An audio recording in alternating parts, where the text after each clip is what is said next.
Yes, hello and welcome back to the Tulip Airway channel. This is video 4. This is following on from, clearly, video 3. We're now going to ask the question, is it unethical not to use a Tulip Airway? Now, don't for a moment think, I don't know how radical that question is, but we're going to go through some statistics. We're going to discuss through what the results are, and then I'll put forward an argument. Right, there's the Tulip Airway. I don't want to cover everything all over again in every single video, so if you don't mind.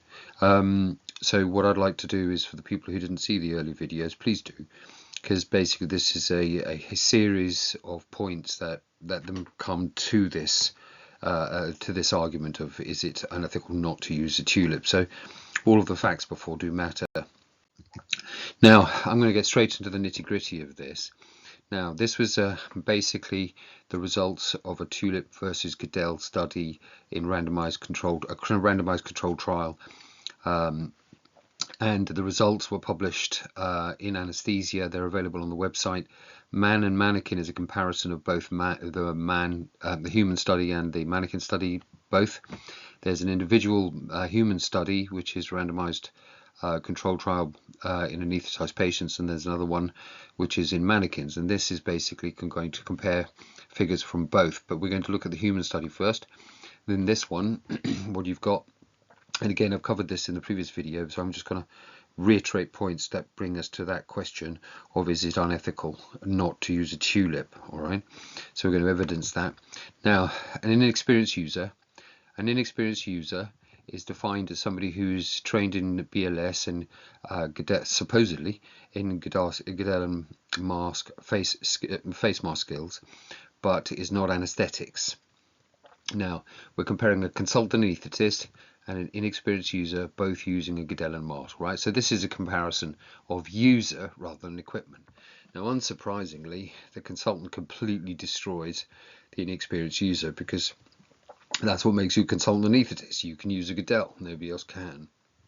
Now, moving straight on, this then results in, for example, if you then swap the status quo, if you give the inexperienced user who's already using a Guedel, if you swap it for a tulip, then you're comparing equipment with identical users.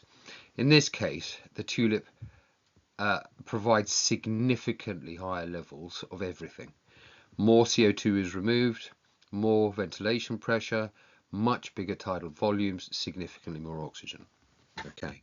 Now, in the Manikin study, the airway increased ventilation, Tulip Airway increased ventilation by 9%, which isn't loads, but in the humans, 76.6. Now, this is going to form the basis of the argument that we're about to enter.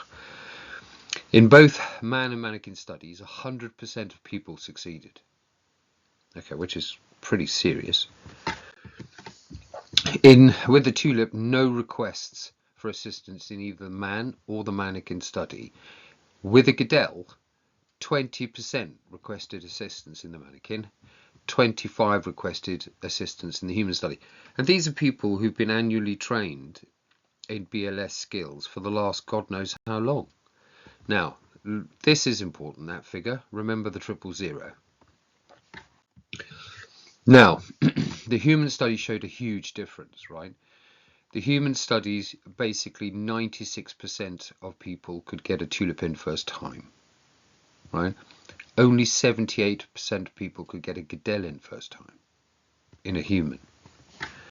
Now, unsurprisingly, basically in both studies, people preferred using a tulip, both in the Manikin and in the human, roughly the same, e.g. the vast majority. Now, insertion times, let's compare this Manikin. You've got tulip versus Guedel in both studies. Insertion time for tulips, insertion first time, 96%, 93%. For Guedels, 78, 98. Okay, so Guedels are harder to put in people, statistically important. Success rate, tulip, 100% in both studies. Now, I've got to tell you, I wasn't quite expecting that, but there you go. Guedel success rate, look at this. That is a 40% difference. In fact, it's 42. 20% difference, again, statistically very valid. Now, looking through the next stuff, Inadequate ventilations, 5% with a Tulip, right? Everybody succeeded in ventilating. These 3 people just didn't squeeze the bag enough. You can't control that. Inadequate ventilations, 41% with a Guedel, right? And 20 with a Manikin. Notice there's no inadequate ventilations in a Manikin with a Tulip. Assistance, nothing required. No assistance required after a single demonstration and use in a Manikin as training. With a Guedel, despite annual training, 20 and 25%. Very statistically significant. Tulip, tidal volume. Forget the Manikin for a bit. Look at this. Average tidal volume with a Guedel and mask, 284 in a man, in a human, 501 for a Tulip, 76.6. Now, just this number is why we are having the conversation. Is it unethical not to use a Tulip? Now, that forms the argument. Okay? Now, ventilation pressures rise because, you know, there's no face mask skills required. So ventilation pressures go up by 30%. Notice -5, so that's 000. That's 4 zeros, 0.0000. CO2 elimination is a kind of, you know, you're reducing acidosis. You're getting air out. You're getting CO2. You're getting air in. You're getting CO2 out. Look at that, -15. I mean, are you sure? I mean, and the answer is yeah, we are. Okay. Guedel's fail, 16.7 total failure, right? That's it, you're done. 41.7 inadequate. Now that means you don't even get 250 mils in, right? But that does include the 16.7, e.g. the total failures. Now the average tidal volume generated in humans was significantly greater with the Tulip than it was with the Guedel and mask, right? So 501 versus 283 is 76.6, is 10 to the -9. Hello, remember this for later. That later is now. Okay, so Tulip provides 150 to 250% more oxygen. Why? 77% larger tidal volume, 76.6. You're directly connected with 100% O2. You are not rebreathing through a face mask that can provide either 60 or 80, depending if you're feeling generous. So you're basically getting 100% instead of 60, so that's 40% difference. And then you've got no dead space to speak of. Tulip has 10% of the dead space of a Guedel and mask. So you're looking at 250% more oxygen. So, now, okay. Ta-da. Is it unethical not to use a Tulip? Well, here we go. All right, here's the AI bit. So anyway, interim analysis are very similar to this analogy. Now, what analogy are we talking about? We're talking about stopping a clinical trial when there's evidence of some benefit, evidence of benefit in the interim analysis in the interim, fair enough. If the p-value is less than p0005, p to the 10 to the -4, I hope I got that right, and here it is, then the drug, the device, the solution should be ethically applied to everybody. And here's the thing, almost every single Tulip statistic in a randomized controlled trial that was published in Anaesthesia UK beats this.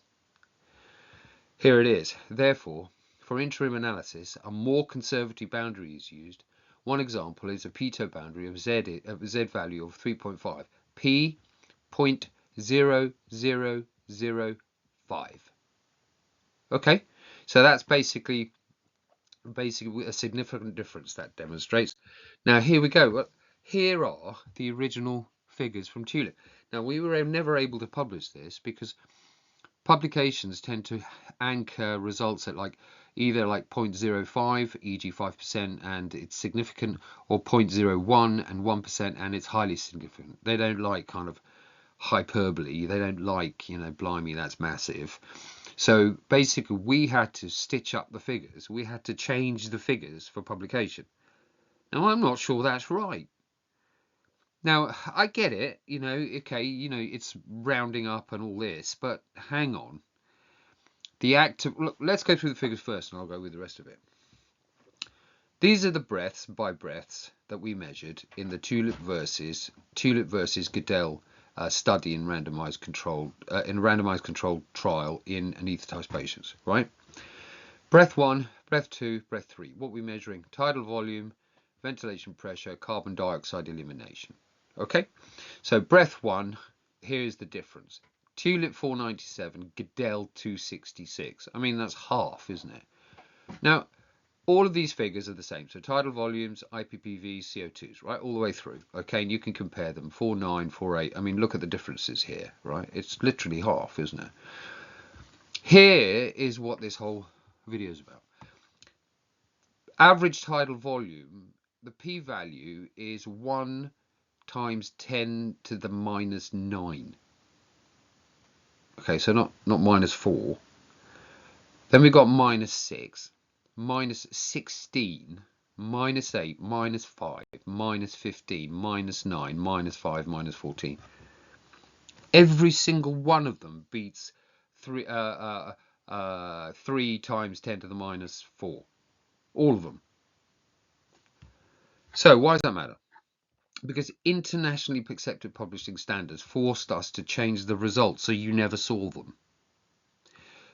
As a reader of an anaesthetic journal, you are not provided with enough information to find out whether or not a device is so significantly superior that it should be given to everybody instantly on an ethical basis and a statistical basis. You'd never see it. You will never see 0.0005. You won't see that. So you're only allowed to see 0.01. That's max. Well, so what we had to do, I think I fumbled some of the figures there, but you get it. But basically, here we go. Average tidal volume, 1 times 10 to the minus 9, was printed up at 0.01. I mean, how are you supposed to tell from 0.01 that this may well be unethical? It might be unethical not to use this piece of equipment. You can't. The same is with the IPV, which was basically 10 to the minus 6, again, summarized to 0.1. I mean, this is a completely different figure to that one. They're not the same. I mean, you can call it rounding up, but it has disguised the fact that the Tulip is so significantly superior. And it has done so for about 4 years now. I think this study was published in 16, 17 or something. Minus 16. I mean, what is that? Is that like 100? No, it's more than that. Is it, oh my God. Anyway, I can't even figure out what that number is. Anyway, the point is that these basically working to this level is not satisfactory to my mind because it has disguised these figures, right? So I think that the very least you can do is actually prep it so it's 0.0005, so at least you can see it, right? So I think it's like everything gets more accurate with time, doesn't it, right? There was a time you didn't have oxygen monitoring. You do now. There was a time when you didn't have vapor monitoring. You do now. There was a time when you didn't have blood pressure monitoring. You do now.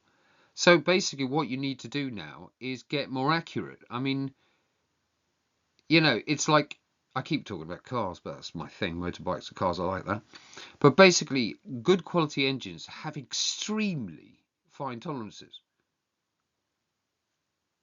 Right? An F1 engine you have to heat up because the tolerance is so bad. It's so tight that in fact it won't run unless it expands a bit. I mean, I don't know if that's a fairy tale. I'll ask my mate who makes F1 gearboxes, but here we go.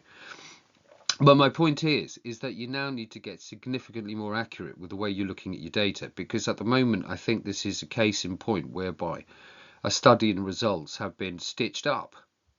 Now, nobody did it on purpose, so I'm not blaming anyone, but this international standards is keeping away significant data from those people who read it, namely you. I mean, I had to make a video for you to find this out. What's that about? So, question, is it unethical not to use a Tulip instead of a Guedel and face mask or not? Well, I got to tell you, I think it is unethical.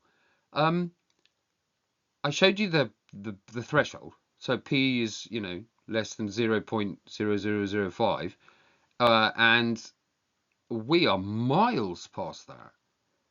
So in my humble opinion, I think it probably is. But I think, you know what, this is, again, it's a peer review opinion. What do you think? Why don't you let me know moment?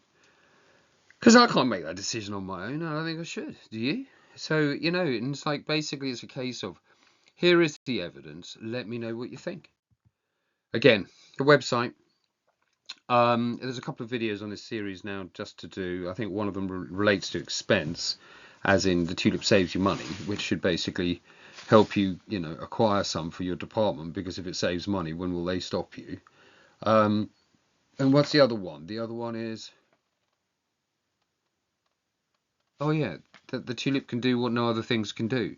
Now, you already know that from video 1 and all that, and video 2.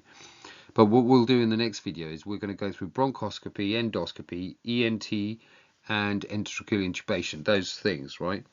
And I hope not to repeat myself too much. But otherwise, I'll see you in the next video.